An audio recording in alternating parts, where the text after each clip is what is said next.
Bonjour à toutes et à tous.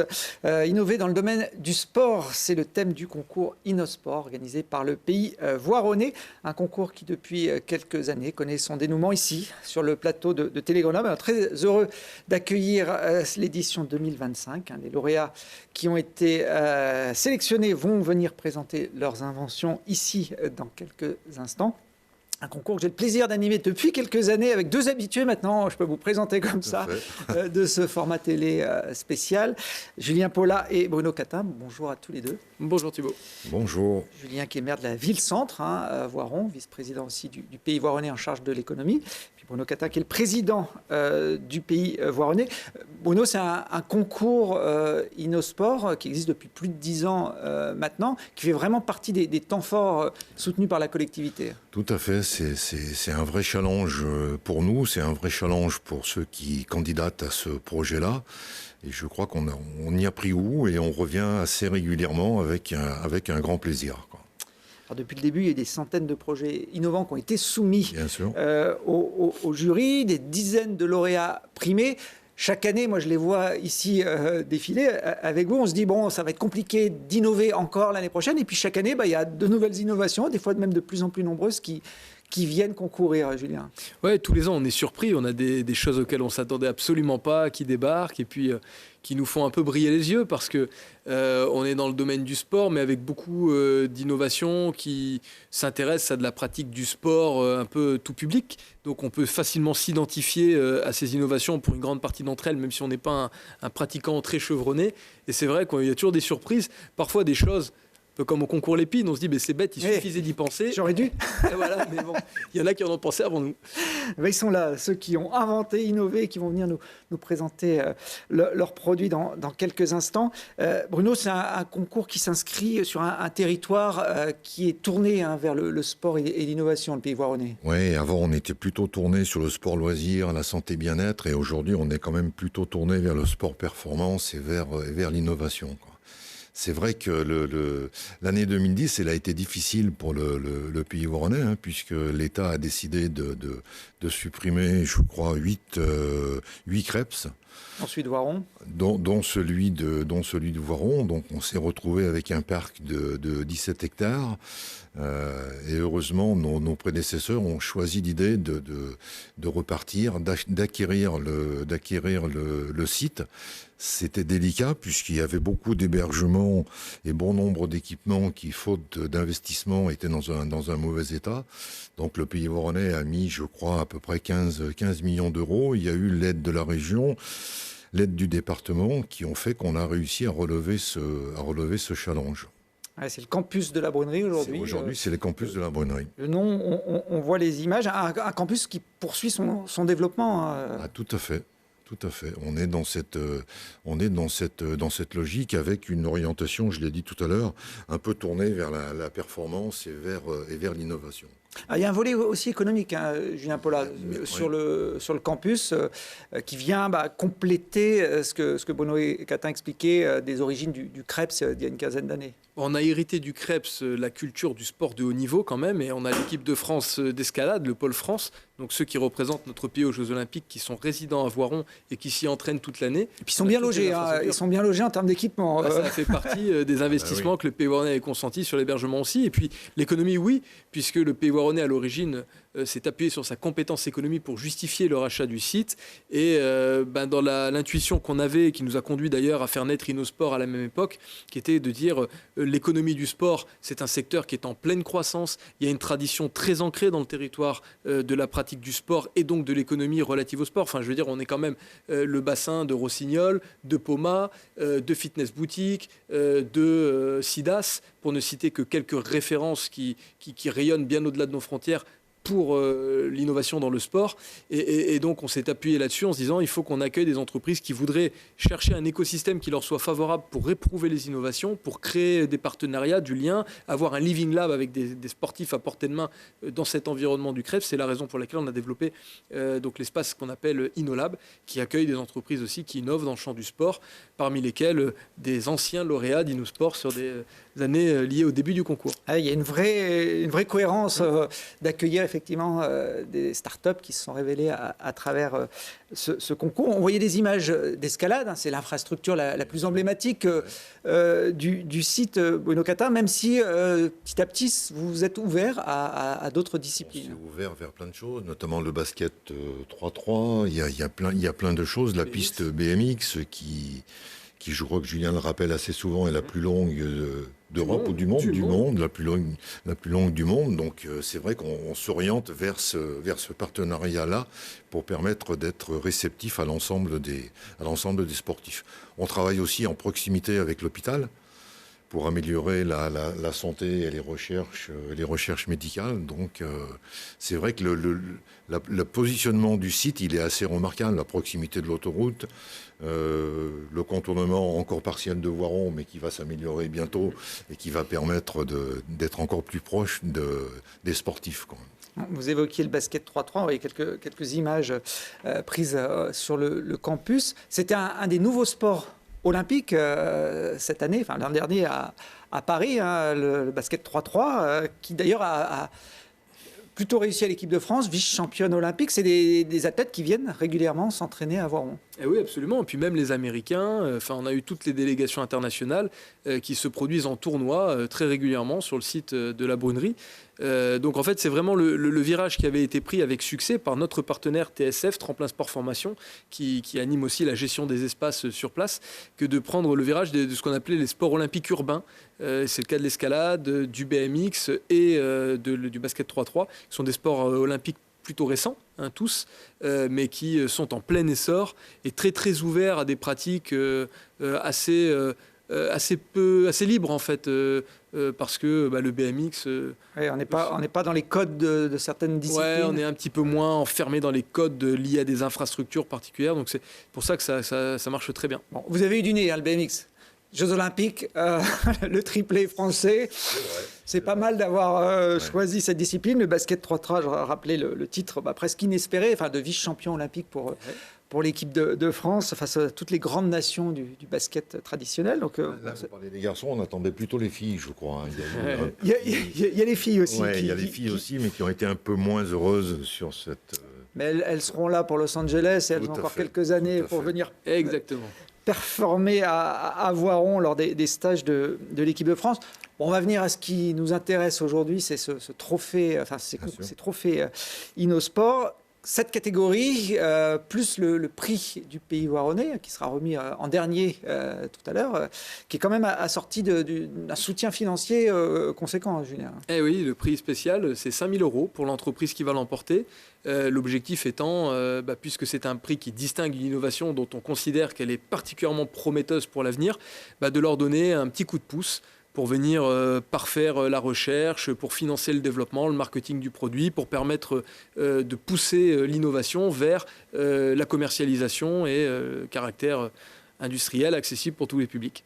Bon, et vous aussi, en tant qu'organisateur, vous avez innové cette année avec une nouvelle catégorie, Bruno. Oui, qui est sur l'handicap, c'est ça, sur l'handicap, où on a un peu dans la poussée des Jeux Olympiques, où les Paralympiques étaient beaucoup représentés. Donc on a choisi effectivement d'innover en accueillant quelque chose qui pourrait permettre de faciliter la tâche des personnes handicapées.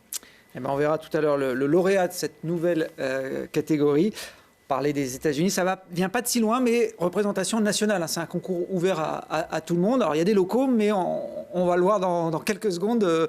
Julien Paula, il y a aussi des gens qui ont fait le déplacement, traversé la France pour venir récupérer leur prix. Et pour être sur Télé Grenoble, et puis pour promouvoir leurs produits par l'intermédiaire de votre antenne et en diffusant le replay après par la suite. Et voilà, on est très contents nous de s'associer à cet événement une nouvelle fois. Et je vous propose d'accueillir le premier candidat qui va nous rejoindre en musique. Alors, il ne nous vient pas de très loin, il nous vient de Lyon. C'est la catégorie Objet qui ouvre donc cette émission.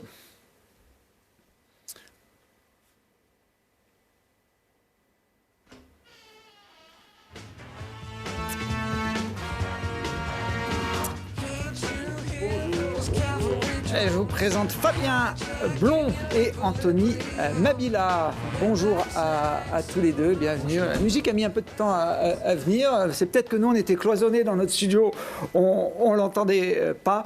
Vous venez de Lyon, vous, donc ça va, le déplacement n'a pas été trop long. On a tous fait tomber un jour ou l'autre ces lunettes, notamment quand on fait du sport, des lunettes de soleil, et qu'on est là en train de bouger la tête. Fabien, vous avez trouvé la solution à ce problème pour que ça n'arrive plus. Et c'est l'innovation qui est récompensée aujourd'hui. Expliquez-nous en quoi ça consiste. Vous êtes venu là équipé, j'ai envie de dire. Oui, l'idée c'est de changer un petit peu les habitudes de la manière dont on porte une lunette. Une lunette, elle a tendance à glisser énormément. Tous les porteurs de lunettes le savent, notamment encore plus quand on fait du sport. Et donc, on a essayé de changer la manière dont la lunette se fixe, se tient. Et donc, au lieu de venir derrière l'oreille, on va venir la fixer à l'intérieur entre l'hélix et l'antélix, dans l'oreille externe. Et de cette manière-là, on va avoir un maintien qui est beaucoup plus stable, plus confortable et qui empêche naturellement la lunette de glisser. Voilà, c'est ce petit ustensile qu'on voit là en photo qui, entre guillemets, ne paraît pas compliqué à réaliser quand on regarde comme ça la photo, mais il y a de la technicité quand même derrière. J'imagine, Anthony, vous êtes le concepteur 3D associé à ce projet de la start-up Fibo. Comment vous avez travaillé pour établir ce produit ? Eh bien, en fait, le but de Fibo, pour nous, c'est de le diffuser de manière universelle, donc au plus grand nombre de personnes. Donc, on est parti d'un moule d'oreille, enfin de plusieurs moules d'oreille. On a fait une moyenne, en fait, il y a une forme qui s'en est dégagée, donc la forme de Fibo. Et à partir d'un polymère à 40% bioressourcé, on a pu proposer plusieurs tailles qui s'adaptent en fait à la morphologie des personnes. Imaginez ça un peu comme une chaussure, si vous voulez. C'est toujours la même forme, mais il y a une pointure différente en fonction des personnes. Et donc après, par polymérisation, un peu comme l'impression résine, pour ceux qui connaissent, c'est le même système en fait. On produit ça sur une matière assez flexible et assez résistante pour qu'il y ait du confort et de la résistance du coup pour les chocs et ce genre de choses. Alors Fabien, Anthony parle de l'adaptation à l'oreille, mais est-ce que ça s'adapte à toutes les branches de lunettes, votre produit ? Alors presque. On a essayé de... Moi je suis opticien de métier, donc c'est bien d'innover, mais il faut avoir une innovation après qui s'adapte sur le terrain. C'est ça aussi l'enjeu. Donc on a la chance sur les montures métal d'avoir un diamètre de branche qui est standardisé. Donc ça nous permet d'avoir un diamètre pour toutes les montures qui ont une branche métal. Et ensuite, comme le disait Anthony, en fonction de la taille de votre oreille, on va venir avec un petit outil comme celui-ci, mesurer la taille de votre oreille pour que les deux s'ajustent parfaitement. Mais voilà, le but, c'est qu'on puisse facilement le proposer sur un maximum de montures. Alors, Bruno a des lunettes, donc il ne va pas pouvoir jouer, mais je vois que Julien n'en a pas et que vous en avez. Alors, je fais simplement le passeur. Allez. Je ne sais pas si vous êtes myope ou astigmate, Julien, mais de toute façon, il n'y a pas de verre. Donc, là, j'ai l'impression qu'il n'y aura pas de problème de ce point de vue-là. C'est pas là. C'est pas là. Elles sont vert chartreuse, ces lunettes, vous voyez. Ah, en plus. Alors, donc, on va tester en live. On est sur le nez et on accroche ici. Voilà. Comment vous le sentez ? Voilà, ça y est. Je les ai fixés. Ah bah oui. Ça, c'est sûr que ça risque pas de tomber.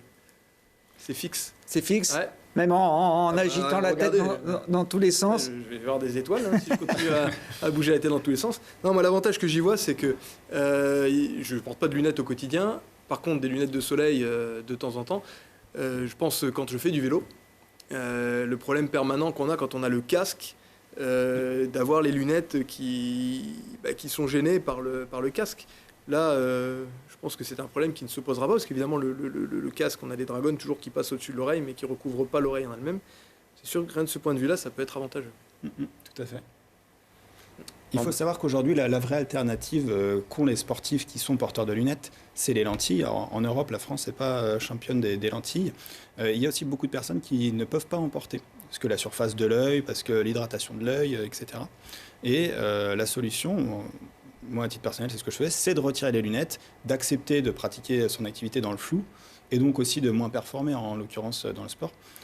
Et donc là, on apporte une solution qui qui est réel et qui permet d'avoir une vraie alternative. On connaît le nombre de personnes qui pratiquent un sport et qui ont des lunettes. Vous avez estimé votre potentiel de clientèle en fait? Alors, on l'a estimé, on en a déduit les porteurs de lentilles, on en a déduit les personnes qui ont des corrections pour lesquelles on n'a pas un confort supplémentaire quand on garde ses lunettes. Et on est à un petit peu plus de 20 millions de personnes en France qui seraient dans l'intérêt de porter ce type de dispositif. C'est un beau marché. Et la commercialisation, elle se fait auprès des opticiens?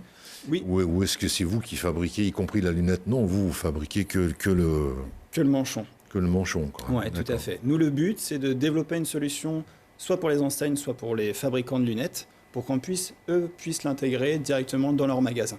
Voilà, on est le concepteur et on laisse la partie terrain. D'accord, ouais. Donc le but, vous, c'est pas de produire la lunette et de fabriquer la lunette, quoi. Non. C'est simplement le manchon qui va avec, quoi. C'est ça. Alors on est très fiers de pouvoir le faire en Made in France. Les pièces sont fabriquées à côté de Paris. C'était vraiment quelque chose qui nous tenait à cœur, qui font partie de nos valeurs. Je pense que c'est important aujourd'hui. Donc on veut que ça reste dans l'Hexagone au maximum. Vous avez déposé un brevet, on peut protéger une idée comme celle-là, ouais? Oui, tout à fait. Ouais. On a un brevet France qui nous permet aujourd'hui de garantir à 100% l'exclusivité du produit, de tous les dispositifs qui viendraient se fixer dans l'oreille pour maintenir justement une orthèse. Donc aujourd'hui, on a la certitude d'avoir ce marché-là. Et le coût supplémentaire du manchon pour l'opticien ou pour le client, c'est élevé ou... Oui, alors... Dans une des formules, ça sera 1 euro de plus. En fait, ça va faire partie de l'offre commerciale avec laquelle vous pouvez avoir votre seconde paire de lunettes à 1 euro de plus. Et si jamais vous voulez équiper directement un équipement à vous, par exemple, dans ces cas-là, ce serait 29 euros. Aujourd'hui, c'est les chiffres qu'on a sur les études qu'on fait. Ah ben voilà, un petit euro en plus pour ne pas perdre ses lunettes quand on fait du vélo ou d'autres pratiques. Et puis effectivement, il y a un marché immense là-dessus. Aujourd'hui, vous en êtes où? Le produit peut s'acheter à travers des fabricants qui ont déjà acté les choses, ou c'est encore en cours de négociation? Alors là, on est en phase de pré-industrialisation. On espère l'année prochaine pouvoir signer notre premier partenariat justement avec un acteur national. Mais le produit, ça y est, on est en phase vraiment terminale pour pouvoir le lancer et on a hâte que ça arrive. Donc Julien les a eu en avant-première, hein. Pour l'instant, on ne peut pas encore les trouver dans le commerce. Donc, c'est privilégié, mais j'ai comme le sentiment désagréable qu'il va falloir que je les rende. C'est possible qu'à la fin de la séquence, on rende l'innovation. En tout cas, bravo à tous les deux. Donc, le premier lauréat de ces trophées InnoSport 2025. Merci, je vous laisse repartir avec le trophée, les lunettes, etc. Ouais, je vais les garder, je vous les rendrai tout à l'heure. Peut-être qu'on en aura besoin au cours de l'émission. Merci à vous. Fabien Blond et Anthony Mabila, donc leur start-up s'appelle Fibo et on accueille tout de suite le deuxième lauréat. On est dans la catégorie digitale maintenant avec Cyril Guigon-Reich, directeur général et fondateur de Sportineo. Bienvenue, c'est marqué dessus. De toute façon, on ne peut pas se tromper sur le pull Sportineo. Vous aussi, vous venez de la région lyonnaise, Cyril? Exactement, originaire du Puy-en-Velay, mais nos bureaux sont à Lyon. Bon. Alors, Cyril connaît quand même un peu le concept de cette émission, puisque vous avez été lauréat de l'édition de 2023. C'est ça, il y a 2023. 2 ans. Il y a 2 ans, exactement. D'accord. Et merci. C'était une belle expérience et ravi d'être de retour sur le plateau. C'est la première fois que ça nous arrive. Hein. Ouais, Oui. Vous êtes le premier, comment on va appeler ça, double champion InnoSport. Exactement. Jamais 203. La deuxième étoile. Il vient d'avoir la deuxième étoile. C'est ça. Et votre produit rentrait dans la même catégorie? Non, il y a 2 ans, c'était le coup de cœur et là, c'est la digitale, catégorie digitale. Ok. Et vous proposez cette fois un système d'assurance annulation innovant pour les adhérents des clubs. Exactement. Donc on s'adresse aux associations sportives et aux personnes qui pratiquent du sport dans des associations sportives, foot, tennis, judo, karaté, etc., etc., etc., en répondant à 2 problématiques. La première, qui est celle à laquelle on a répondu il y a 2 ans, c'est le coût des inscriptions en début d'année. Généralement, quand vous faites du sport dans une asso, il faut payer 200, 300, 400, 500 euros d'inscription pour l'année. Et pour certaines familles, du coup, c'est compliqué à la rentrée de septembre de payer 1000 ou 1500 euros d'un coup. Et donc, la deuxième problématique, c'est que dans l'année, qu'est-ce qui se passe si vous avez une mutation professionnelle, si il y a une blessure, une maladie, une opération qui vous empêche de faire du sport pendant 3, 4 ou 5 mois? Est-ce que vous avez perdu ces 500 euros ou est-ce que vous les réclamez à l'asso qui, elle, y est pour rien et perdrait la trésorerie? Donc, la première solution, c'est qu'on permettait aux gens de payer tous les mois leurs cotisations sportives en faisant l'avance à l'asso. Et donc, cette année, on a rajouté une assurance annulation qui couvre le coût de la cotisation annuelle ou du stage en cas de blessure, maladie, mutation professionnelle. Donc, vous avez un accident de voiture, pendant 3 mois, vous êtes à l'hôpital, vous ne pouvez pas faire de sport, vous n'allez pas payer les mensualités de sport que vous payez d'habitude par avance auprès de votre asso. Le système de mensualisation, c'est celui pour lequel vous aviez été récompensé, c'est Exactement, ça, il y a 2 ans qui facilite finalement l'accès au sport pour les familles à la rentrée de septembre quand c'est un peu difficile ou ceux qui ne faisaient pas du tout sport dans des assos parce qu'ils trouvaient que 300 ou 400 euros étaient trop chers. Et puis aussi pour les associations pour éviter de gérer des chèques, des relances, des impayés et d'avoir la trésorerie tout de suite en tant qu'association. Le premier service s'adressait au club, là celui-ci est plus tourné vers les particuliers, les deux. pratiquants, les deux? Les deux. On a toujours des solutions qui sont gagnant-gagnant pour les deux. Et donc, on se distribue l'assurance à travers les clubs qui sont déjà partenaires ou les clubs qui vont nous rejoindre après cette émission télé, à n'a pas en douter. Mais c'est aussi la possibilité pour des familles qui viennent sur Sportineo renseigner 2-3 informations très rapidement en ligne, le club dans lequel ils ont pris une cotisation, et être immédiatement couvert. Il n'y a pas 150 questions, il n'y a pas de dossier à analyser. La réponse est immédiate, en ligne, et la personne est couverte pour l'année entière. Ou si c'est un stage pour les vacances de la Toussaint, elle est couverte pour son stage qui va débuter. Et vous avez un partenaire financier, bien évidemment? On a, comme il y a 4 ans de ça, quand on a développé la solution de paiement, il a fallu expliquer à des assureurs traditionnels ce qu'on faisait, pourquoi on le faisait, quel était le potentiel du marché. Et en effet, derrière, donc, il y a une assurance qui est l'assureur. Et nous, on a développé la solution, les conditions de remboursement, d'acceptation. Et puis, on a tout le parcours utilisateur digitalisé et rapide en ligne. Et encore une fois, c'est une acceptation immédiate en ligne. Il suffit d'avoir une carte bancaire pour pouvoir rajouter l'assurance sur une cotisation, quel que soit l'asso dans laquelle on a pu s'inscrire. Je trouve ça vraiment très bien parce que nos territoires vivent et ont de la vitalité grâce aux associations sportives qui les animent. Donc on est tous évidemment en tant qu'élus très sensibles à la dynamique qui peut exister dans les associations. C'est important par conséquent qu'elles aient des adhérents qui se tournent vers elles. La pratique du sport, on en connaît les vertus pour la santé. On en connaît aussi la vertu en club pour la socialisation, l'opportunité de rencontrer du monde, de rentrer dans des cercles sociaux qui changent un petit peu des cercles professionnels ou familiaux. Mais c'est vrai que pour une famille avec plusieurs enfants, c'est des coûts qui sont parfois prohibitifs. On a chaque année les forums des associations. On voit qu'il y a des familles qui se serrent la ceinture pour permettre à leurs enfants de pratiquer la discipline qu'ils souhaitaient avoir.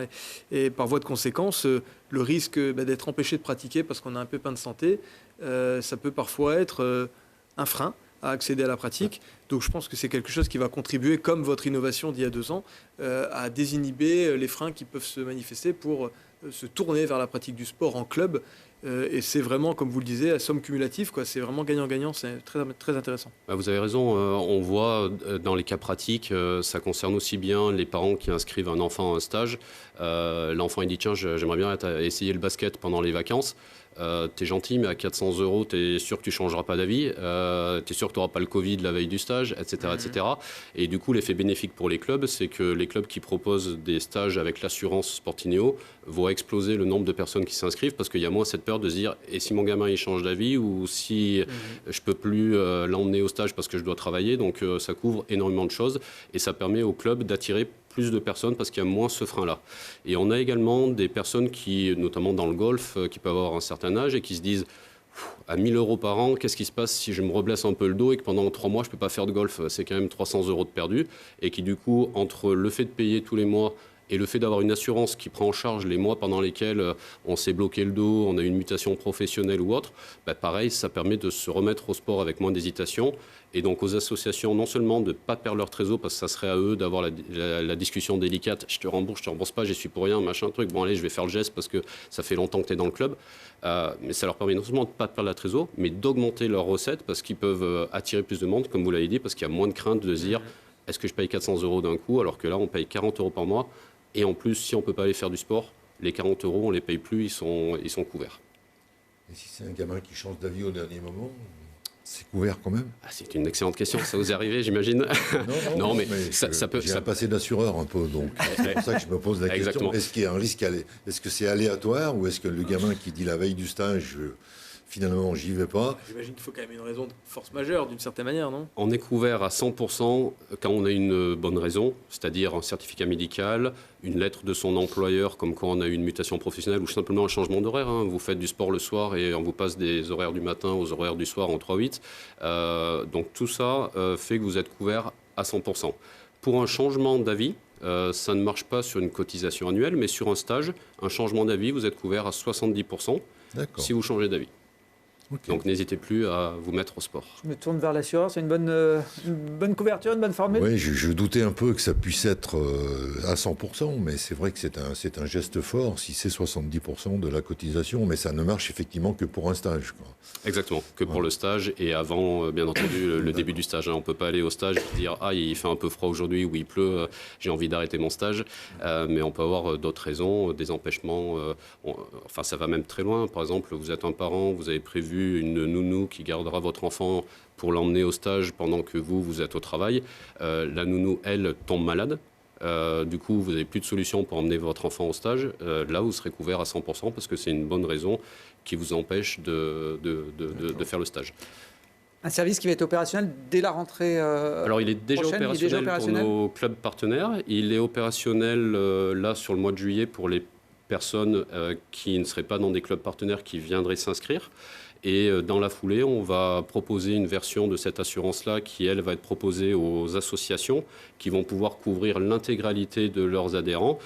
Par exemple, dans un sport tel que le foot, les catégories de jeune âge, on ne va pas couvrir tout le monde parce qu'ils ne se blessent pas beaucoup. Par contre, les vétérans, on va peut-être prendre la cotisation parce qu'il y a un petit peu plus de mal au dos. Ah, je suis dans la catégorie vétéran, ne vous inquiétez pas. Mais voilà, on a un peu plus les chevilles qui coincent ou le mal de dos. Et du coup, là, ça permet au club de sécuriser tout le monde et d'éviter ces situations délicates dont on parlait de « Ah, je me suis fait mal, tu peux me rembourser, mais moi, je suis pour rien si tu t'es tordu la cheville en sortant de la baignoire ou quoi que ce soit. » Donc, c'est vraiment gagnant-gagnant pour les assos et pour les familles, quel que soit l'âge où on veut pratiquer. Enfant, on change d'avis. Un peu plus âgé, on se blesse. Et en milieu de carrière professionnelle, on a une mutation. Très bien. On n'a pas parlé, juste pour finir, des tarifs. C'est quoi? C'est un pourcentage du prix de la cotisation, le coût de l'assurance? Exactement, c'est en fonction du sport et du coût de l'assurance, mais on parle de quelques euros par mois pour être serein. Et sur des sports où une cotisation en 1 000 €, si vous avez 100 € par mois, les quelques euros par mois vous permettent d'être sûr de ne pas perdre d'argent. Donc c'est très peu significatif, ultra rapide en ligne, et ça sécurise vraiment tout le monde, les familles comme les associations. Eh ben bravo, Cyril. On se donne rendez-vous dans 2 ans pour le troisième passage. Je peux vous faire un peu de teasing, mais en effet, on a une super innovation qui sort en 2026. Donc, on sera peut-être prêt même pour 2026 pour faire du back-to-back. Eh ben, c'est tout le mal qu'on vous souhaite. Merci beaucoup. Et n'oubliez pas votre deuxième trophée, effectivement, Innosport. Et on en profite pour accueillir tout de suite notre... 3e lauréat, catégorie équipement, articles de sport avec... oui, Cyril n'était pas sorti du plateau. Il est déjà là il voulait rester pour 2026. Articles de sport, équipement avec François Raymond, qui est le président de Cycloto. Bonjour, bienvenue François. Bonjour. On a démarré avec des Lyonnais. Et là, on a la chance d'avoir un local, un Isérois, local de l'étape basé à Saint-Martin-d'Air. François, vous allez nous parler d'une innovation qui date de 1937. C'est ça, c'est une vieille innovation. C'est un véhicule qui s'appelle le Cycloto, qui a été inventé à Grenoble pour un usage qui était de remplacer à l'origine les pousse-pousse en Indochine. Donc c'est une invention de commande. Alors l'inventeur, c'était mon grand-père, Auguste Raymond. On lui avait demandé de produire un véhicule robuste et modulable pour remplacer les pousse-pousse. Voilà l'histoire du cyclo-auto. Vous avez même apporté des images Oui. d'époque. Hein. Oui. On le voit là, ce cyclo-auto, donc version d'avant-guerre. C'est ça, c'est la version taxi. Ouais, il y avait différents modèles. Hein. Oui, mais sur une base qui était commune. C'est un peu le côté révolutionnaire de l'engin. Il y en a d'autres, mais on a une base commune et après, on peut mettre derrière ce que l'on veut, ce qu'on appelle des modules. Et puis l'autre innovation, là, c'est l'ancienne gare de Grenoble qui a été détruite avec les gens qui transportent des colis. Et là, on peut vraiment tout mettre sur oui, sur on peut tout mettre, même une Ah bah. voiture. Voilà. En fait, ce qui est intéressant avec le cyclo-auto, c'est que chacun peut se l'approprier un petit peu et transformer l'usage du véhicule à ce qu'il veut faire. À l'époque, les batteries électriques n'existaient encore pas. Non. Voilà. Alors, c'est là qu'on voit aussi l'intérêt du cyclo-auto, c'est-à-dire qu'on a un pédalage direct sur la roue avant. C'est l'autre innovation de ce principe, avec un moyeu qui renferme un système de changement de vitesse. D'accord. Et on peut vraiment, par un effet mécanique, vraiment optimiser la force humaine et se passer d'assistance électrique. Donc, c'est pas négligeable. Et puis, ça permet de supprimer un élément de fragilité qui est la chaîne aussi. Alors, à Voiron, on a des courses de chaises de bureau. À l'époque, à Grenoble, il y avait des courses de cyclo-auto. Hein. Oui, il y avait la course des garçons de café et la course des cyclo-autos qui partaient de l'esplanade et qui faisaient le tour de Grenoble avec, là on voit Brun, les feux, les biscuits bruns de Grenoble. Et puis il y avait une course d'agilité puisque le cyclo-auto aussi, son intérêt, c'est qu'il est très agile du fait que c'est un châssis brisé et on a la roue avant, finalement on est assis sur la roue avant, c'est un peu un monocycle semi-remorque finalement, et il peut tourner sur un rayon de braquage qui est vraiment très, très petit en fait. Donc c'est aussi l'intérêt du cyclo-auto. Alors comment vous avez eu l'idée de remettre au goût du jour l'invention de votre grand-père 90 ans pratiquement après? Oui, alors ça s'est fait comme beaucoup de changements de carrière au moment du Covid. À la base je suis réalisateur, donc ah oui, rien à voir. Non, voilà, je travaillais beaucoup en muséographie et pendant le Covid, évidemment, il y a un petit peu. Je faisais des films, mais pour des expositions qui ouvraient sans public. Et c'était un concours de circonstances. Aussi, j'ai eu un coup de téléphone d'une personne de Bordeaux qui avait un cyclo-auto d'époque, qui tournait encore. C'était celui qui a la vérité de son grand-père. Cette personne faisait du ramassage, du recyclage, en fait, pardon, avec des triporteurs. Et elle me demandait si on trouvait encore des pièces de cyclo-auto parce qu'elle avait peur de tomber en panne un jour, ce qui n'était pas le cas. Et je lui ai dit, tiens, c'est peut-être intéressant de réactiver ce véhicule. On était un peu au début de la mode, justement de réactiver le cycle pour le dernier kilomètre. Je me suis dit, tiens, on va tester ça. Et puis, voilà, ça a pris... J'ai eu un certain nombre d'aides via des appels à projets ou des appels à manifestation d'intérêt. J'ai été lauréat, ça a permis de financer le début de l'aventure. Voilà. Et vous avez relancé donc la production de ce drôle d'engin qui finalement sert à pas mal d'usages. Oui, alors l'idée, c'est de développer ce qu'on appelle la mobilité active, c'est-à-dire de faire du sport, finalement, de l'activité physique aux gens via leur mobilité et via leur travail. Si on prend l'exemple, on a vu Bicicrêpe, donc c'est une dame qui fait des crêpes à Condrieu, sur l'agglomération Vienne-Condrieu. Alors avant, elle utilisait un kangou, et puis maintenant, elle utilise un cyclo-auto, et elle fait plus de 100 km par semaine, ce qu'elle ne faisait pas à l'époque. Donc c'est typiquement le cas d'une personne qui va pouvoir... non seulement travailler, mais se déplacer et faire du sport en même temps. Et c'est ce qu'on essaie d'encourager via le développement des modules arrière. Plus on développe des modules, plus on développe des usages, plus on élargit le spectre des gens qui sont capables d'utiliser ce type de véhicule. Vous avez vu auparavant Jeanne, une de mes filles, qui pédale sur un cyclo-auto. Donc on voit que ça s'adresse vraiment à tout le monde. Et à l'époque, c'était vraiment très, très masculin comme appareil. Aujourd'hui, on a fait en sorte que ça soit accessible à tout le monde. Il y a une assistance électrique aujourd'hui qui est Oui, sur alors chaque- sur la vidéo qu'on a vue, on voit Jeanne qui pédale, mais là, on n'avait pas branché l'assistance électrique, justement, c'était un test. Et elle transporte une personne qui fait 1,88 m derrière, plus le module. Et c'est là qu'on voit tout l'intérêt de ce système à changement de vitesse dans le moyeu avant et toute la puissance de ce système. L'idée, c'était de faire un véhicule qui reste, entre guillemets, low-tech, c'est-à-dire qu'on ne soit pas obligé de mettre beaucoup de technologie dedans et beaucoup d'assistance électrique. Là, l'assistance électrique est très peu sollicitée et une fois de plus, nous, ce qu'on encourage chez la mobilité active, c'est le pédalage. Donc, l'assistance électrique, elle vient un petit peu derrière l'effort. Ouais. Les pédales, elles sont situées Elles sont comme un monocycle. comme aussi. Voilà, d'accord. on est pratiquement assis sur la roue. La première version qui nous a été projetée, j'ai l'impression que les pédales étaient un petit peu comme sur un vélo allongé. Alors, on a changé un peu l'angle de chasse, mais on est pratiquement dans Donc c'est la... accessible à la pratique pour quelqu'un qui est habitué à faire de vélo traditionnel, quoi. Oui. Non, on va avoir une petite sensation différente puisque tout l'avant pivote. Donc, ça peut être un petit peu déstabilisant au départ comme conduite, mais on s'y fait très vite. Nous, on l'a testé sur des salons, récemment le Spezi en Allemagne et puis Drive to Zero à Paris. Les gens montent dessus, ils comprennent tout de suite comment ça marche et on a eu des personnes âgées qui l'ont utilisé, des hommes, des femmes, des enfants. Et personne n'a eu de problème. Donc c'est ce qu'on voulait, c'était vraiment ouvrir un maximum de personnes et que ça soit facile à utiliser. Voilà. Il y a quand même tout le temps une assistance. Non.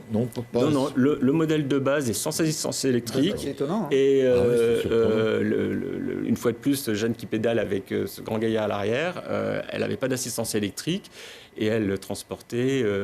On aurait pu mettre d'autres personnes. On avait déjà testé 100, 150, 200 kilos. Elle ne le sentira pas. C'est vraiment un effet de levier qui permet d'entraîner Et ça, la c'est remorque arrière. le moyeu avec le changement de vitesse, etc. Oui. Sur la roue avant qui le permet. C'est ça. C'est-à-dire qu'on adapte son effort. Dans le moyeu avant, il y a ce qu'on appelle un train épicycloïdal qui permet de changer de rapport. On a un tour de roue pour un tour de pédale, 2 tours de roue pour un tour de pédale, 3 tours de roue pour un tour de pédale en changeant de vitesse. Et à ce moment-là, une fois qu'on est lancé, on peut adapter l'effort et aller plus vite. On s'est chronométré à 25 km/h avec, sans assistance électrique. Donc c'est déjà pas à plat. Votre grand-père avait protégé son idée, avait breveté ça. Oui, bien ouais. sûr. Alors, il l'a inventé. Alors, à la base, il n'est pas ingénieur. C'est quelqu'un qui a fait Vaucanson à Grenoble pour les Grenoblois. Et qui simplement était ingénieux. Voilà, c'est les débuts de l'ère industrielle à Grenoble dans les années 30-40. Il était ami avec Pomagavski, avec tous ces gens qui ont fabriqué des choses finalement sur... C'était un Raymond célèbre, mais qui s'écrit pas pareil pour Raymond. Oui, voilà, c'est ça. D'ailleurs, il a travaillé pour ce qu'on appelait Raymond Bouton, avant pour Valisère. Enfin, voilà, c'est les vieilles familles grenobloises avec le tissu industriel où tout le monde se connaissait et se retrouvait.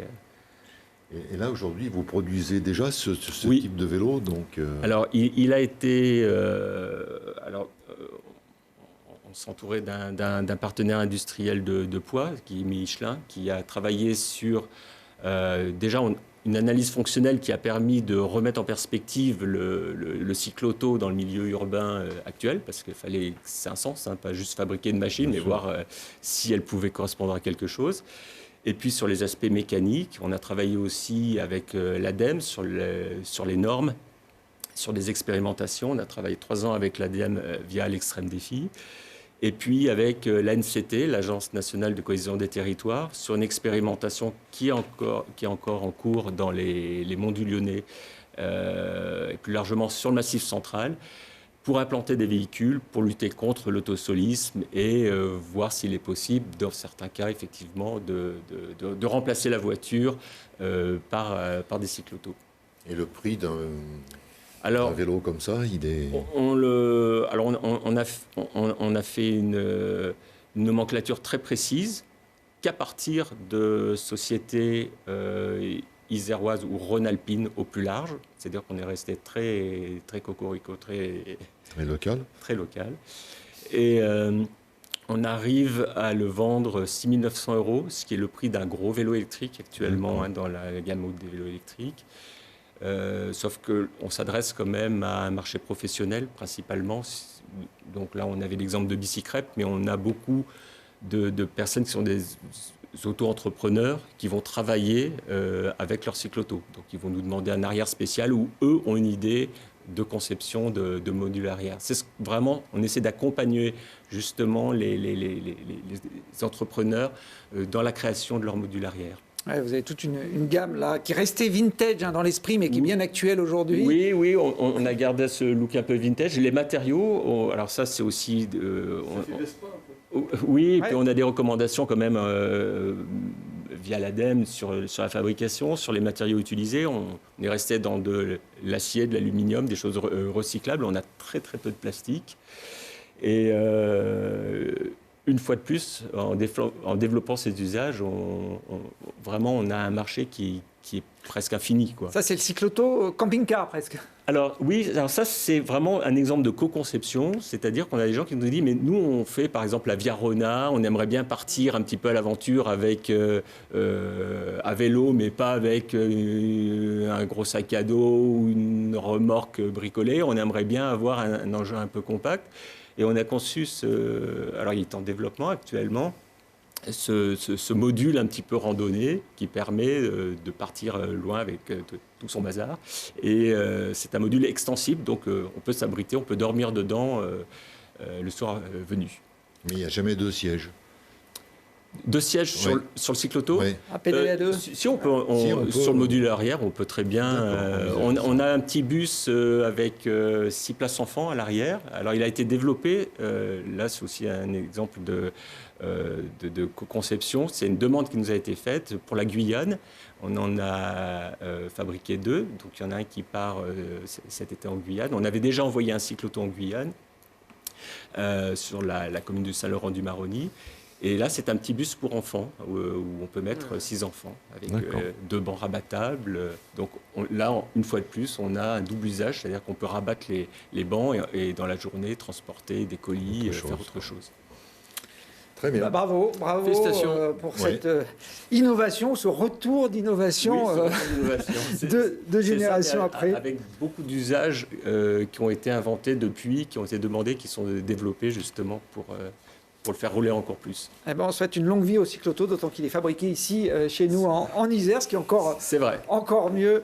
Merci François Raymond, catégorie équipement de sport pour donc ce trophée 2025. On passe catégorie suivante, équipement collectif, cette fois avec Cédric Boudarel qui lui est le directeur opérationnel de Fitness, qui vient de récupérer son trophée des mains de Patricia Barbotin. Bienvenue Cédric. Bonjour. Bonjour. Fitness, alors c'est une entreprise basée à La Rochelle qui fabrique des agrès de plein air depuis plus de 10 ans. C'est le leader du marché de plein air avec près de 4000 communes équipées. Vous savez pourquoi je connais ça par cœur, Julien? Parce que Fitness a également été récompensé par Innosport. C'était l'an dernier. C'était l'an dernier pour une machine qui était la Air Pro Musculation qui permettait de faire de la musculation en toute autonomie avec un système de résistance électromagnétique. D'accord. Alors, c'est pas vous qui étiez venu c'était Mathieu. sur le plateau de Télé Grenoble récupérer ce trophée. En tout cas, vous appartenez à une entreprise qui innove beaucoup. Exactement. Ouais, c'est ce qu'on aime faire. On aime proposer des solutions à l'activité physique. C'est l'ADN de l'entreprise, c'est l'ADN des concepteurs de l'entreprise. Ce qu'on aime, nous, c'est proposer des solutions. On aime l'activité physique. Il y a un certain nombre de freins à l'activité physique. On aime bien trouver des solutions pour lever tous ces freins et pour créer de la motivation supplémentaire. Alors, qu'est-ce que vous nous proposez cette année? Alors, cette année, on est venu avec une machine qui s'appelle Iaform. C'est une machine, pareil, qui va être disposée dans l'espace public en toute autonomie, en libre accès. Et c'est une machine qui va vous prendre un certain nombre de données biométriques. Fréquence cardiaque, composition corporelle, fréquence de course, équilibre, force, qui à partir de ces données va établir une espèce de bilan d'état de forme du moment et qui va vous amener vers une pratique d'activité physique qui correspond du coup à votre état de forme du moment à travers, on a une application qu'on a développée qui est en lien avec l'IAForm, et donc vous allez sur votre téléphone récupérer les informations de votre état de forme et qui va vous amener vers une pratique d'exercice à la fois qu'est-ce que vous devez faire et comment vous devez le faire. Donc j'ai envie de dire c'est la dernière brique de ce qu'on peut proposer en termes pour favoriser l'activité physique. Jusqu'à maintenant, on faisait plutôt des équipements. L'application nous a aidé à proposer aux gens des méthodes, une méthodologie, un programme d'entraînement. Et là, cette méthode d'entraînement, du coup, elle est basée sur un certain nombre de relevés physiologiques et biométriques. Ça ressemble un peu à un check-up qu'on pourrait faire chez un médecin pour savoir un peu dans quel état on est. On reste dans le domaine de la forme, de la santé, de l'activité physique. On laisse à la médecine ce qui est de la médecine. Mais c'est une première manière d'avoir une image de notre état de forme. Et peut-être une alerte, peut-être juste une prise de conscience, peut-être juste de manière ludique, arriver à comparer nos propres données avec celles du copain quand on le fait. Et puis, ça permet aussi de voir les progrès. On peut prendre nos données à un moment T, s'entraîner compte tenu de l'application et mesurer au bout d'un mois les efforts, voilà, l'intérêt de ces efforts. Vous parliez de l'IA, l'intelligence artificielle, elle intervient comment En fait, c'est elle qui va traduire ces données biométriques qui sont prises en un programme d'entraînement adapté à la personne. En fonction, alors notamment de son âge renseigné, mais en fonction de ce qui a été renseigné, ce qui a été capté par la machine. Tout le monde ne sait pas faire du sport, tout le monde ne sait pas se mesurer, tout le monde ne sait pas pratiquer le sport. Donc ça permet de le faire en toute sécurité, puis avec un espèce de conseil, comme un coach dans la poche, en fonction, encore une fois, de ce que la machine aura pu capter. Donc on peut diagnostiquer son état de performance au départ et puis se monitorer pour voir les progrès qu'on fait. C'est exactement ça. L'idée, c'est d'abord une prise de conscience, mais aussi un outil qui va vous permettre de bien travailler, de ne pas faire trop, de ne pas faire trop peu, d'adapter aussi en fonction de ses objectifs, en fonction de sa disponibilité. Et puis effectivement, dans un deuxième temps, mesurer ses progrès. Les données, elles sont conservées uniquement dans votre téléphone et c'est vous qui avez le loisir de mesurer vos progrès avec le programme d'entraînement qu'on aura spécialement conçu sur la base de ces relevés de performance. J'imagine qu'il y a des garanties de robustesse pour la station si elle est en libre accès au public. Exactement, ça fait un petit moment maintenant qu'on fait de l'équipement de plein air en libre accès, donc tout ce qui est solidité, sécurité, c'est des éléments qu'on maîtrise plutôt bien. Donc ça, il n'y a pas de souci. Et l'autre intérêt qu'on peut imaginer, c'est que de manière très anonymisée, de manière très globale, on va avoir des relevés d'informations sur une population donnée, toujours de manière anonymisée, mais du coup, on va avoir une idée de l'état de forme de sa population à un moment donné, éventuellement toujours pouvoir mesurer les conséquences de ce qu'on a pu mettre en place dans la collectivité, toujours pour favoriser une bonne forme et une bonne état physique. Clients, alors ça va plutôt être les collectivités territoriales. Soit de manière fixe, on peut vendre les machines, mais ça peut être aussi de manière événementielle, éphémère, sur une période donnée de 3 mois, 6 mois, ou pour un événement particulier. Tout à l'heure, je vous entendais parler de fête des sports ou d'une grosse épreuve sportive. Ça permet de mettre cette machine à disposition, d'intéresser le public à, encore une fois, avoir un regard sur sa propre condition physique. Et encore une fois, avec l'application, les amener à une pratique autonome et toujours sans danger, en fait, c'est ça l'idée. Vous avez 2 représentants de collectivités locales. C'est quoi l'ordre de prix d'un équipement comme ça? On est entre 8 et 9 000 euros pour une machine à l'achat. D'accord. Unique en France, c'est une nouveauté. Exactement. En libre accès comme ça, en toute autonomie. Alors, je ne sais pas s'il y a des images quelque part. On les a vues tout à l'heure. C'est relativement bien expliqué, c'est facile à appréhender, les mouvements, les gestes. Mais effectivement, je pense que ça pourrait intéresser pas mal de collectivités qui, à un moment donné, encore proposer à leur population une solution supplémentaire. Dans ce qui peut être un frein ou la motivation à la pratique du sport, l'information de qu'est-ce qu'on doit faire, déjà, c'est une information importante. Avoir un retour sur le résultat de nos efforts, c'est un autre élément de motivation. Donc, voilà, c'est une brique supplémentaire dans cet état d'esprit. C'est ludique, on essaye quand même de plus en plus, au titre de la prévention, d'amener des publics qui sont spontanément éloignés de la pratique sportive à pouvoir en faire de manière adaptée. mais il faut les intéresser. Si c'est un public qui n'est pas spontanément passionné par le sport, c'est moyen d'être attractif, quoi. Ouais, il y a pour une partie importante de la population une méconnaissance de l'activité sportive, de comment ça doit se pratiquer en sécurité pour avoir des résultats. Et le principal frein à la pratique du sport, c'est quasiment ça. C'est qu'est-ce que je dois faire, comment je le fais, est-ce que je fais bien les choses, est-ce que c'est efficace. Ben là, on vient offrir une solution à ça. Bon, la digitalisation dans le sport, elle ne date pas de cette machine, mais on se rend compte que tous ces objets-là viennent... elles aident. Elles aident pour faire quelque chose en sécurité, mais surtout elles aident parce qu'elles viennent augmenter tout ce qui va être motivation et ou frein à la pratique, parce que finalement, pour beaucoup de gens, on ne sait pas pratiquer correctement une activité sportive. Et il n'y a pas de participation du sportif qui, devant le test, devrait mettre sa carte bleue pour... Non.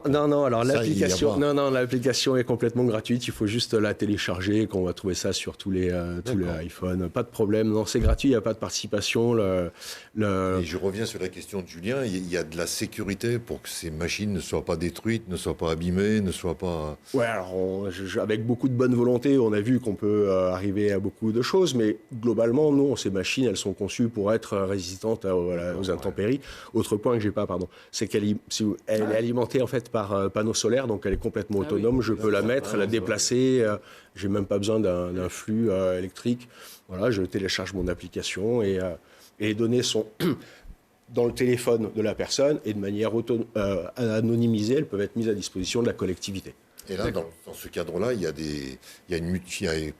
a un financement, mais qui peut s'échelonner sur 2 mois, sur 3 mois, etc. C'est pas forcément la collectivité qui acquiert le matériel. Alors, déjà, on n'est pas obligé de passer sur la solution d'achat. Ça peut être une mise à disposition, une location pendant un temps donné. Pendant 2 mois, 3 mois, Maintenant, etc. il existe aussi, on est en train de travailler sur des solutions de financement si jamais l'investissement semble trop important à un moment donné. Mais les deux sont possibles. Soit on a installé une aire de sport dans sa commune et on veut un peu continuer à augmenter cette proposition. On vient mettre cette machine-là en plus. Soit on a, pour une occasion spéciale, fait des sports, le marathon, la course, le trail. Il y en a pas mal ici, des trails du coin où on va drainer beaucoup de population. Ça permet encore une fois de donner ce point de vue-là à une grande partie de la population. Très bien. Bravo, vous pourrez négocier le contrat tout à l'heure après l'émission si vous voulez. Bravo en tout cas pour cette innovation et puis merci Cédric d'avoir traversé Merci à vous. Merci à vous. Depuis la Charente-Maritime pour récupérer donc ce trophée Innosport. On va accueillir maintenant à la place de Cédric un autre lauréat catégorie fitness. Il s'agit d'Alexandre Marquez. Le voilà, Alexandre, qui est cofondateur de la société PERF, une société iséroise installée à Mélan. Alexandre qui endosse les fonctions commerciales et de marketing pour nous parler de ce produit. Alors, il est venu avec le trophée et produit. Et ce produit qui s'appelle Zonix, c'est ça ? Exactement, Zonix. Donc le produit que vous voyez là sur le mannequin, je le monte un petit peu. Donc Zonix, c'est un dispositif de mesure des seuils ventilatoires. Ça, c'est le discours un petit peu technique, mais les seuils ventilatoires, en fait, ça va vous donner vos zones d'entraînement. Donc aujourd'hui, quand on s'entraîne, on parle beaucoup d'entraînement fractionné, on parle d'intervalles, on parle de zone 1, de zone 2, etc. Et donc en fait, nous, ce dispositif, il va mesurer pendant un test, comme un test à l'effort à l'hôpital, ces différentes zones. Et l'objectif, c'est un petit peu notre souhait, c'est de démocratiser l'accès à ces données, qui aujourd'hui sont des données physiologiques. C'est vraiment du sur-mesure pour les sportifs. Et aujourd'hui, c'est plutôt réservé à des athlètes élites, à des sportifs de haut niveau. Et nous, en créant ce type de dispositif, le but, c'est vraiment de démocratiser cette donnée-là. Donc après, ça se passe tout simplement, c'est-à-dire que vous allez vous mettre sur un tapis de course si c'est du running par exemple, ou sur un home trainer si c'est du vélo, et vous allez faire un test, ce qu'on appelle un test incrémental. Donc ça va aller de plus en plus vite jusqu'à atteindre votre vitesse maximale et aller jusqu'à l'échec. Et en fait, nous, ce qu'on fait avec le dispositif, c'est qu'on va analyser les échanges gazeux, donc le volume d'air expiré et la concentration de CO2, pour définir vos différents seuils. Donc on parle de seuil 1, seuil 2, et puis la vitesse max et la VMA. Ça, c'est des termes qui sont pas mal utilisés dans le sport, ou la PMA pour la puissance en vélo. Et donc, ça va permettre en fait de rendre les entraînements des sportifs vraiment sur mesure avec leurs données. L'idée, c'est d'apprendre à mieux se connaître et puis de mieux performer aussi. Tout à l'heure, on parlait d'accès au sport à un public qui n'est pas forcément concerné. Là, on est quand même plutôt sur des sportifs déjà aguerris et qui sont dans la performance. On est sur... Alors moi, la notion de performance, c'est vrai que je l'aime bien parce que, en fait, par exemple, passer de 4h30 à 4h au marathon, c'est une performance. Donc en fait, ça concerne quand même tout le monde. Mais c'est vrai que c'est plutôt des gens qui vont avoir envie d'évoluer dans leur pratique et de s'améliorer. Donc après, c'est pas forcément dédié aux athlètes de haut niveau. Tout le monde peut faire un test à l'effort pour justement voir un petit peu où ils en sont et comment performer. Et puis après, c'est aussi des cas d'usage qui viendront dans un second temps. Mais ça pourrait être utilisé dans le cadre d'une blessure pour la réathlétisation, se remettre au niveau pour être dans les bonnes zones, pas se blesser, etc. Donc ça, c'est utilisé aussi dans ce cadre-là. Vous faisiez le parallèle avec les tests d'effort qu'on peut faire à l'hôpital dans certaines conditions. Est-ce que vous avez travaillé avec des professionnels de la santé ? Complètement. On a travaillé notamment avec le laboratoire HP2 qui est spécialiste de l'hypoxie sur Grenoble et le docteur Stéphane Doutrelot qui nous accompagne aussi sur le projet. Donc lui, il est responsable de l'unité sport et physiologie. Donc c'est la personne qui fait passer globalement l'hôpital de Grenoble, c'est 3000 tests à l'effort par an. Et donc on a fait des premiers essais cliniques avec eux pour valider que notre technologie et les résultats qui en sortent sont fiables tout autant que ce qui aujourd'hui est utilisé à l'hôpital. Donc après, c'est des temps longs, il y en a encore d'autres à faire d'essais cliniques, mais voilà, on a déjà des premières validations pour dire en effet les seuils sont bons et les sportifs peuvent utiliser ces datas pour calibrer leur entraînement. On est essentiellement sur des sports d'endurance avec votre solution. Exactement. Nous, alors c'est vrai que ces datas sont utilisées globalement dans les sports d'endurance. Donc là, on va parler de trail, on va parler de running, de vélo, de triathlon, de biathlon. Enfin, voilà, tous les sports finalement qu'on a un petit peu dans la région. On a quand même pas mal de sportifs et des montagnes. Donc voilà, c'est beaucoup de sports d'endurance. Et le dispositif, il est vendu, alors non pas aux particuliers, il est vendu plutôt aux professionnels du sport. Donc nous, on va adresser plutôt le marché des coachs sportifs, des magasins spécialisés de running, de vélo. Ça peut être des kinés, ça peut être des clubs, ça peut être des teams professionnels, etc. Très bien. Pas la boxe, il n'y a pas les sports de combat encore pour mesurer ça. Je dis ça parce que je sais que c'est un sport qu'apprécie Julien Paulin, même si on aime tous courir de toute façon. Ouais. Mais moi je comprends bien l'intérêt de ce que vous évoquez, parce que la course à pied, je pratique aussi à très modeste niveau, mais quand on cherche à progresser, on est tenu de faire ces séances d'endurance fondamentale, ces séances ASV1, SV2. Etc. Et moi, ma vie a changé le jour où j'ai compris que les seuils qui étaient intégrés dans ma montre par défaut à l'achat de la montre n'avaient rien à voir avec votre les seuils niveau qui étaient les miens. Ouais. Et donc j'étais toujours dans le rouge. Mais c'était une erreur de mesure liée au paramétrage des seuils par défaut dans la montre. Exactement. Donc j'ai pas eu l'opportunité de faire sous forme d'un test comme ça, mais rien qu'en essayant de calculer les choses par rapport à la fréquence cardiaque de réserve, etc., on arrive finalement à régler des seuils sans doute un peu plus corrects. Et on s'entraîne de manière beaucoup plus efficace. Exactement, là, c'est exactement l'idée. Là, c'est d'avoir vraiment des seuils sur mesure. Vous allez les avoir en fréquence cardiaque, vous allez les avoir sur le running en allure et en vitesse. Et en puissance développée en watts pour la partie vélo. Mais voilà, l'idée, c'est vraiment de faire du sur-mesure. Et quand vous dites que les produits seront vendus à des intermédiaires, ça veut dire que le coût est important pour un simple particulier qui voudrait se l'offrir, c'est ça ? Exactement. Là, il y a eu toute une phase de R&D à peu près qui a duré 6-8 mois. Là, on est en phase de commercialisation depuis quelques mois. Le coût du dispositif Zonix, il est entre 1500 et 2500 euros. D'accord. Donc là, 1500 euros parce qu'en fait, on est en offre de lancement sur le démarrage de la commercialisation. Et après, on a un coût par test. Donc c'est à peu près 30 euros le test. Donc là, nous, on cherche des acteurs du monde du sport qui sont capables de faire passer un grand nombre de tests à l'année. Donc finalement, on a un petit peu le même business model qu'une machine Expresso. En fait, le coût de la machine, il n'est pas forcément cher, mais derrière, il y a un coût à l'utilisation. Il faut savoir que nos concurrents, sur ces devices comme ça, notamment celles qui sont utilisées à l'hôpital, on est entre 15 et 35 000 euros. Donc là, on est quasiment 10 fois moins cher, plus de 10 fois moins cher que nos concurrents. Par contre, on va avoir un coût plutôt à l'usage. Il faut des coachs, des salles de sport, des kinés. Exactement, du sport, ça c'est totalement les marchés ciblés. Aujourd'hui, en fait, la petite différence qu'on a, l'énorme différence qu'on a nous par rapport à ce qui se fait, c'est que dans les hôpitaux, vous allez trouver des machines qui font à peu près 25 kg, qui ont des capteurs chimiques, qui doivent être calibrés, qui ont des bouteilles de gaz, donc qui doivent être manipulées. Donc il faut du personnel formé pour le faire. Nous, on a tout ça là, juste dans la device qui fait 200 grammes. Et donc, en fait, on crée un petit peu un nouveau marché. Nous, l'idée, c'est vraiment plug and play. C'est-à-dire que le coach, il a appuyé sur un bouton. Il y a le dispositif, il prend le relais sur le tapis de course ou sur le home trainer. Donc, il impose le protocole de test. Et derrière, en live, on a ses résultats dès la fin du test.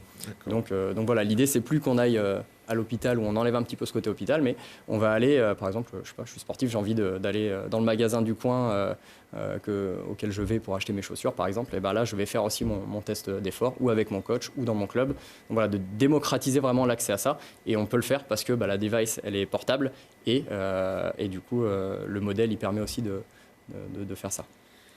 Ah bah c'est chouette, il y a des athlètes de haut niveau qui ont testé, qui sont avec vous sur le projet. Ouais, c'est le démarrage, mais on a réussi à avoir quelques noms assez sympas. On a notamment Steven Galibert qui a remporté l'an dernier l'Ironman de Nice. En matière d'endurance, il s'y connaît. Alors. Ouais, une petite distance assez sympathique. Donc, il a testé le dispositif il y a à peu près 3 mois. On a aussi un entraîneur qui est assez connu dans le triathlon qui s'appelle Carol Ispi, qui du coup entraîne Stéphane Galibert, qui entraîne le vainqueur de l'Embrunman, un des Ironman les plus compliqués de France, et il entraîne aussi le champion du monde actuel de swimrun. Donc voilà, on commence à avoir des noms des références qui assez sympathiques qui ont utilisé le dispositif. Puis voilà, on espère que ça va que continuer à croître, surtout dans cet environnement où il y a quand même beaucoup de sportifs de haut niveau.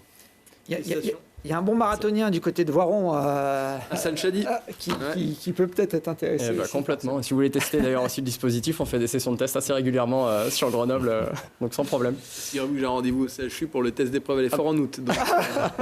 Excellent. Il faut mieux passer par ça, ça sera exactement. Bon, Zonix, la société s'appelle PERF, c'est ça PERF, voilà, le petit jeu de mots avec l'air, AIR au milieu, voilà, parce que finalement, nous, on caractérise l'air, le volume d'air qui est expiré. Voilà, jeune start-up iséroise dont on souhaite évidemment que le produit trouve son marché ici dans la région et puis en France également. Merci beaucoup. Alexandre, repartez aussi avec le trophée, là, les deux mains prises. Ça va. Et puis on va nous accueillir la nouveauté dont on parlait tout à l'heure, la catégorie parasport, donc un nouvel trophée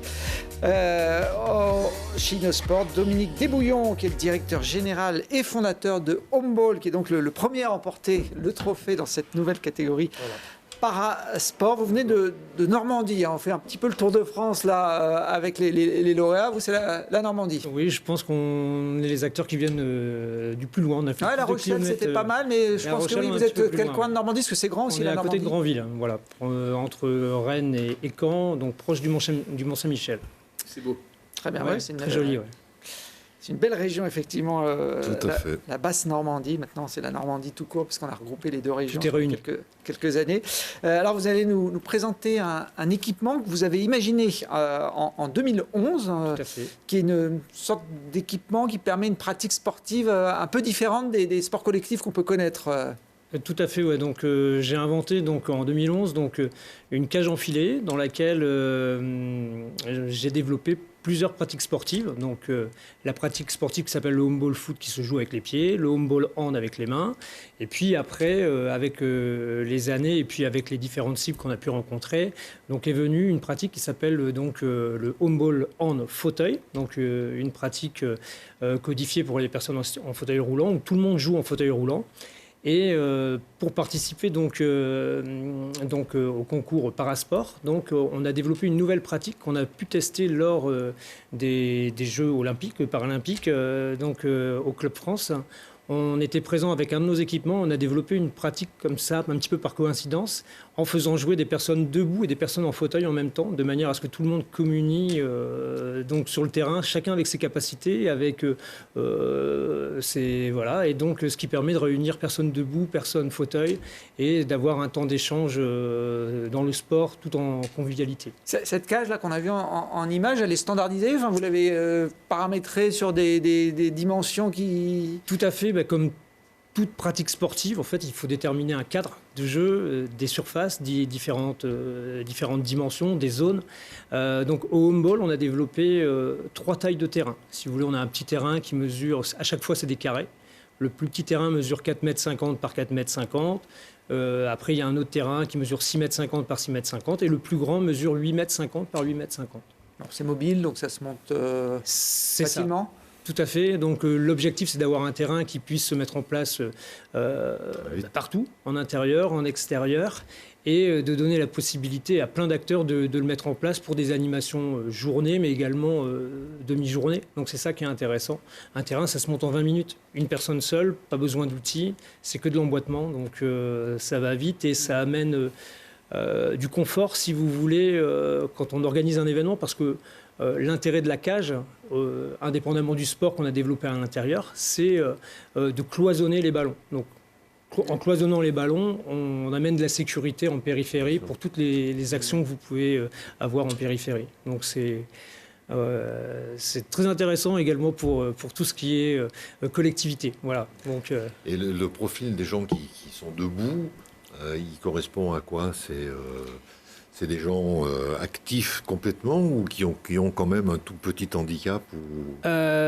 Après, comme je le disais, hein, on a vraiment, si on parle de la catégorie parasport, justement, l'objectif c'est de faire jouer chacun avec ses capacités physiques. Donc, peu importe, des fois on a des très bons sportifs qui vont être dans le terrain, mais également des personnes de faibles conditions physiques. Et c'est ça qui est très intéressant. Je ne sais pas si vous le voyez, donc même notre grand terrain... On a quelques images, notamment de vos tests cet été devant la mairie de Paris pendant les JO. Tout à fait. Donc là, vous voyez, on est en mode fauteuil roulant. Donc là, c'était au Club France. Vous voyez, donc des personnes. Donc là, on n'est que sur des personnes en fauteuil roulant. Voilà. Donc l'objectif du handball, hein, parce qu'on a des règles. Il y a une équipe qui tire d'un côté, l'autre de l'autre.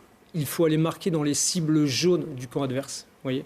Et ce qui est intéressant, c'est du multi-cible. Donc on invite la personne à faire des choix. Il y a un côté stratégique parce que toutes les cibles n'ont pas la même valeur, si vous voulez. Il y a une cible qui rapporte 1 point, les cibles sur le côté qui rapportent 2 points et la cible la plus haute qui rapporte 4 points.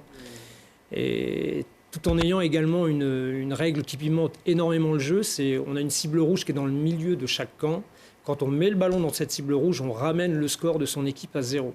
Donc ça, c'est une règle unique, qui fait passer par beaucoup d'émotions. Des fois, une équipe qui domine un match, des fois, peut le perdre à la dernière seconde. Donc ça, c'est en termes de dramaturgie sportive, c'est génial, parce que ça plein de bouleversements, des fois, lors d'un match. Ça, pour le suspense, c'est sûr que c'est idéal. Par rapport à certaines disciplines où, au bout d'un quart d'heure, il n'y a plus d'enjeu, ça peut apporter quelque chose. Ce que je trouve très sympa, c'est que permettre l'accès de la pratique sportive à des personnes en situation de handicap, c'est un enjeu majeur, mais mixer les publics valides et les publics de personnes en situation de handicap, il n'y a pas plus beau témoignage d'inclusion. Je trouve. Et ça, je trouve que c'est vraiment super. Nous, dans le Pays Voironnais, on a la chance d'avoir une équipe de para-volée, donc de volets assis, qui arrive aussi à mixer des gens qui sont en situation de handicap avec des valides qui se mettent dans la situation assise avec les mêmes contraintes que les personnes handicapées.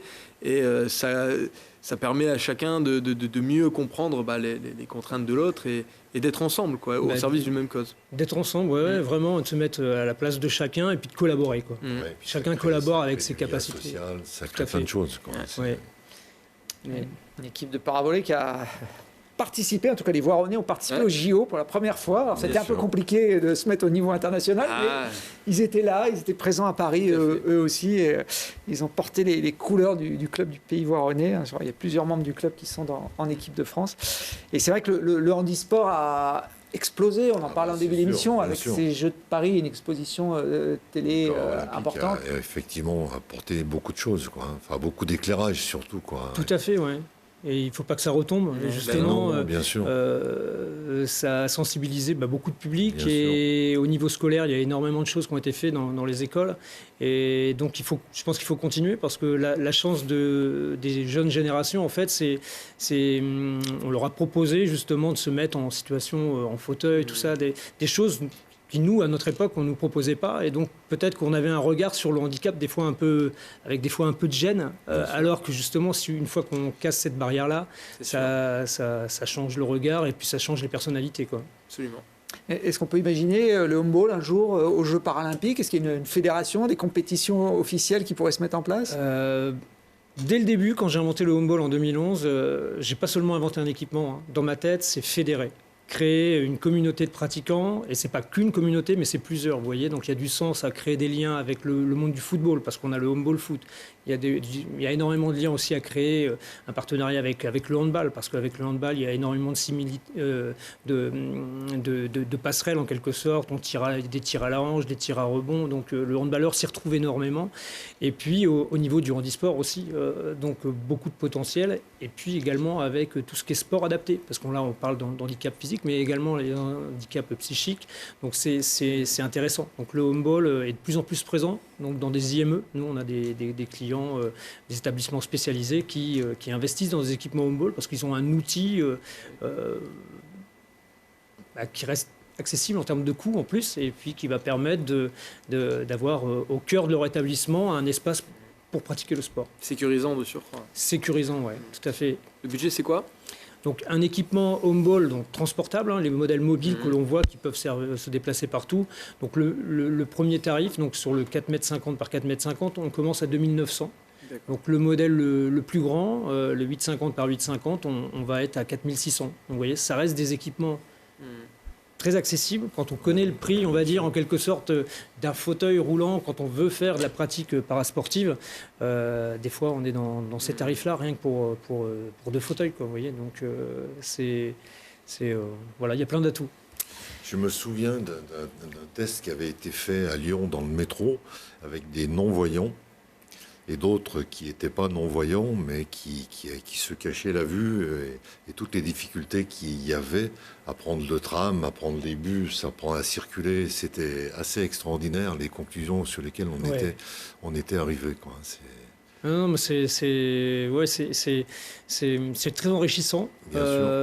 Et puis justement, quand on a tous une âme de sportif, quand on est dans le sport, on a des fois envie de gagner, on a envie de s'amuser. Et en fait, on l'oublie très vite que l'autre est en fauteuil ou que l'autre... Et donc, en fait, c'est là que tout est gagné, en fait.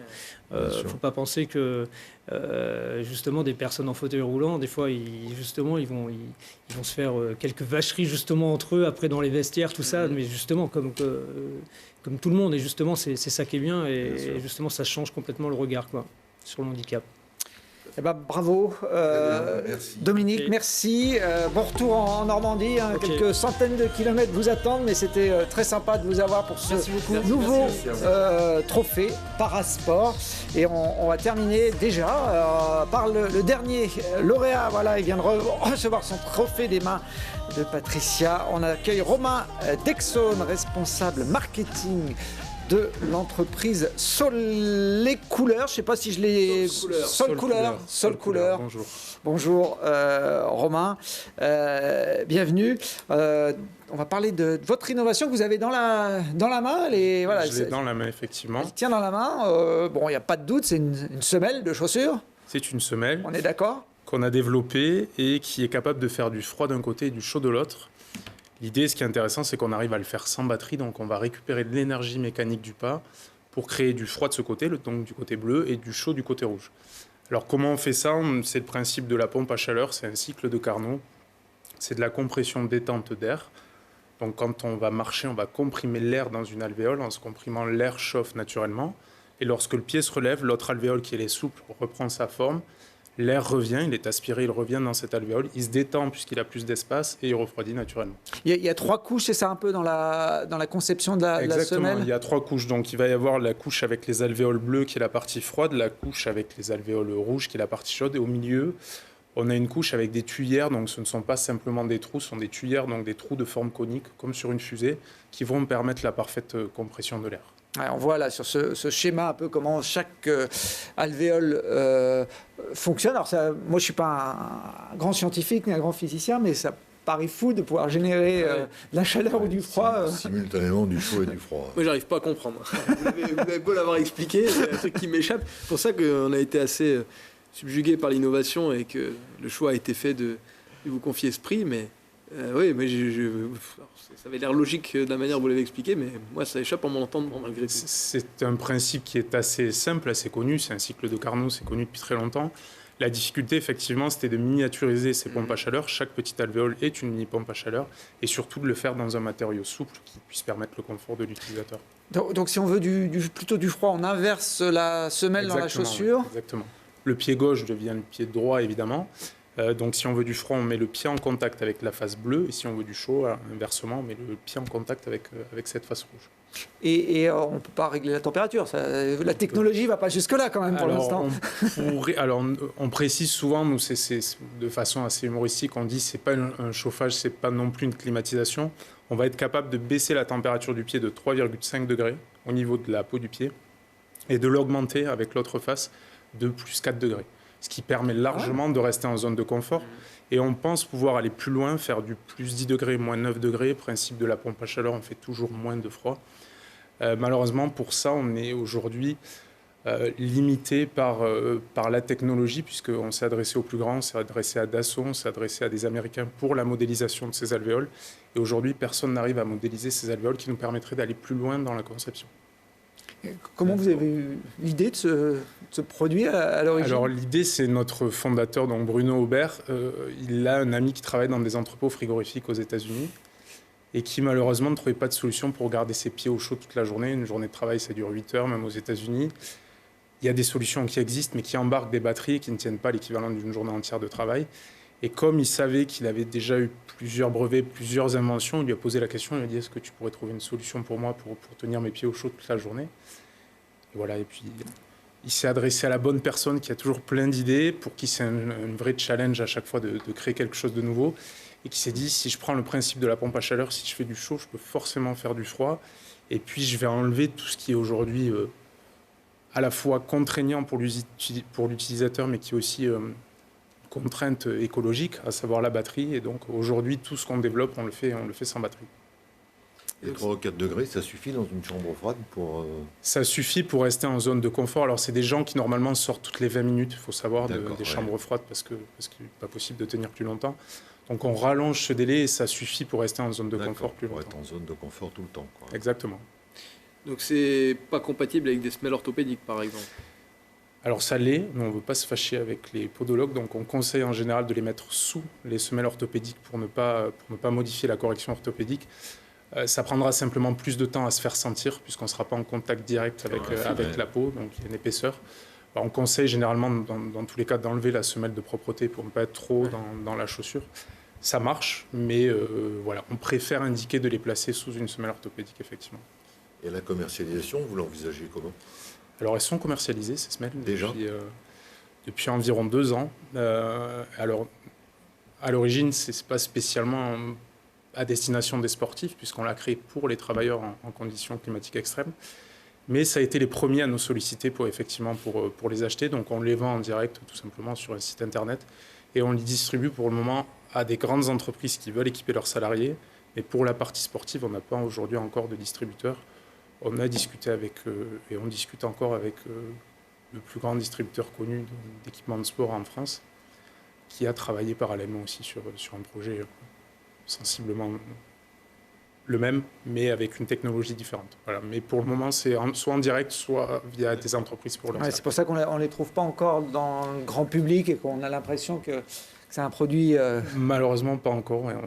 On aimerait bien, on travaille là-dessus, mais effectivement, voilà, c'est... Ce serait quoi l'ordre de grandeur du prix? Enfin, d'ailleurs, vous les commercialisez en direct? On les commercialise en direct, on les vend 49 €. D'accord. Voilà, elles sont garanties effectivement 1 an. Et on les récupère, puisqu'on est capable de recycler ce produit à la fin de vie du produit. Donc on les récupère, on les recycle et effectivement on fait une remise sur le remplacement des semelles pour l'utilisateur.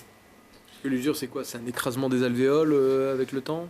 Ça peut être un écrasement. Alors c'est du TPU, hein, c'est un TPU, donc c'est imperméable. Donc l'air est censé rester dans l'alvéole, mais on préfère les garantir sur 1 an. On peut sûrement faire beaucoup plus. Ça va dépendre aussi effectivement de l'usage qui est fait avec cette semelle. Si vous courez un marathon par semaine, effectivement, peut-être qu'il y aura une usure un peu plus précoce par rapport à quelqu'un qui les utilise simplement pour une activité normale dans sa journée. En tout cas, c'est une innovation très surprenante. Hein. Vous équipez les joueurs de rugby de Perpignan? Alors, j'ai pas C'est précisé. peut-être pas la meilleure période, effectivement, pour préciser qu'on est basé à J'ai pas osé Perpignan. le dire, Romain, que vous venez de je peux vous Perpignan. Alors, j'avais rassurer- localisé tous les lauréats, mais je voulais vous épargner ça. peux Mais vous maintenant qu'on y est, rassurer. allons-y. Nous n'équipons aucun joueur Parce que de là, vous avez l'USAP fait de actuellement. vraie misère. Donc, on n'a pas contribué à la victoire de l'USAP ce week-end. Oui, mais on va dire que vous l'avez apprécié quand même en tant que Perpignanais, j'imagine, cette victoire. J'étais pas mécontent. Ouais. Bon. Ça n'a pas encore remis le chèque. Hein. Ben voilà, parce que là, on est sur le dernier lauréat. Il y a un chèque de 5 000 €, c'est pas rien à remettre. Et moi, j'ai trouvé beau joueur, le Pays Voironnais, d'aller remettre un Perpignanais quelques jours après cette lourde défaite pour nous, les Isérois, les Grenoblois. Hein. On a décidé avant le match. Ouais, voilà, c'était pour ça. Pour ceux qui suivent pas le rugby, il y en a peut-être certains. Grenoble a été battu par Perpignan en juin dans le match le plus important de la saison, puisqu'il permettait soit à Grenoble de monter en top 14, soit à Perpignan d'y rester. Et c'est finalement les jaunes et rouges qui resteront en top 14 et nous, malheureusement, qui allons repartir pour une nouvelle saison de Pro D2. Et voilà, on est fair play, puisque le prix... Fair play, mais c'était une boutade. Le prix spécial du Pays Voironnais s'accompagne, comme chaque année, hein, d'un beau chèque, Très beau chèque. de 5 000 €. Alors là, c'est la version, on va dire, factice. Je vais laisser Julien et Bruno vous le remettre. Je pense qu'ils se feront un plaisir, voilà, de symboliser. Voilà. Ouais, vous allez faire le tour pour que Romain puisse récupérer son chèque. Voilà, signé à Voiron le 18 juin 2025. Donc les Sol couleurs, j'ai du mal à le dire, Sol couleurs. Donc les semelles. Semelle en anglais. Ouais, c'est pour ça, c'est mon côté bilingue qui est limitant. Romain Dexon, donc il y a d'autres innovations en tête. Est-ce que cet argent va vous servir peut-être à développer d'autres produits? Alors effectivement, sur une partie beaucoup plus médicale, on est en développement d'une semelle toujours sans batterie. Vraiment, c'est une mission qu'on s'est fixée. On développe des produits sans batterie. On va être capable de détecter les ulcères du pied diabétique avant qu'ils n'apparaissent, évidemment. Et pour ça, on va aussi récupérer l'énergie du pas et on va être capable d'alimenter une petite électronique dans une fine semelle pour alerter directement l'utilisateur sur son téléphone. Très bien. Bon, on aura peut-être l'occasion de vous revoir dans un prochain concours Innosport. J'espère qu'à ce moment-là, Grenoble sera en top 14 et Perpignan en Pro D2. Hein, Ou alors tous les deux en top 14. Ouais, allez, soyons. On est pour Grenoble, mais pas contre Perpignan. Ça ne nous pose pas de problème. On aime bien effectivement aussi l'équipe perpignanaise. Il y a un super public en tout cas, parce que à chaque access match, parce que c'était le deuxième, ils viennent en nombre, hein, les Perpignanais, mettent l'ambiance. C'était un peu musclé cette année, mais bon, ils étaient là pour soutenir leur équipe et c'est très bien. Merci, Merci à vous. Romain, Merci. vous êtes le dernier lauréat de cette édition 2025. On l'avait dit au début, on aurait des innovations très surprenantes, très variées. C'est encore le cas cette année. Il n'y a pas eu beaucoup de parité, par contre. C'est vrai. C'est juste une remarque que je voulais faire comme ça, mais c'est vrai qu'on a eu que des hommes qui sont venus porter leur... défendre vos... Ouais. En même temps, l'année dernière, le prix spécial du Pays Voironnais, c'était un soutien-gorge adapté à la pratique du sport. C'est deux jeunes femmes qui l'avaient emporté, qui étaient venues. Mais on peut lancer un appel, hein, puisque le concours est ouvert, on l'a dit, à tout le monde. Alors ça peut être des entrepreneurs, mais aussi, l'an dernier, on a vu des jeunes qui avaient imaginé un jeu de société. Et donc, si vous regardez cette émission, vous avez en tête un projet innovant autour du sport, et guettez le lancement du concours 2026. En général, c'est pendant l'hiver, hein, qu'on ouvre, fin de l'hiver, qu'on ouvre les inscriptions. Comme ça, le jury travaille sur le premier trimestre et ça nous prépare pour conclure en ce mois de juin. Très bien, merci en tout cas de m'avoir encore soutenu sur cette édition 2025. On se donne rendez-vous pour la prochaine d'Innosport 2026. Je remercie aussi Patricia Barbotin. C'était sa première à la manœuvre de ce concours et les équipes du Pays Voironnais qui œuvrent donc depuis des mois pour collecter ces projets et puis pour établir ce jury et ces lauréats dont Romain remporte donc le grand prix, le prix spécial du Pays Voironnais. Encore bravo pour vos semelles innovantes. Moi, je vais me consoler avec les lunettes de sportifs. Je ne les ai pas testées, elles étaient calées à la morphologie de Julien, mais Alors, l'oreillette, vous facilite. Ah oui, j'ai l'oreillette. Bah oui, forcément, ça peut pas aller. Eh ben, je leur lance un défi à ceux qui ont inventé ça, c'est d'en créer une adaptée aux oreillettes télé. Voilà. En tout cas, merci de nous avoir suivis. Et cette émission est à revoir, évidemment, comme toutes les autres, en replay sur telegrenade.net.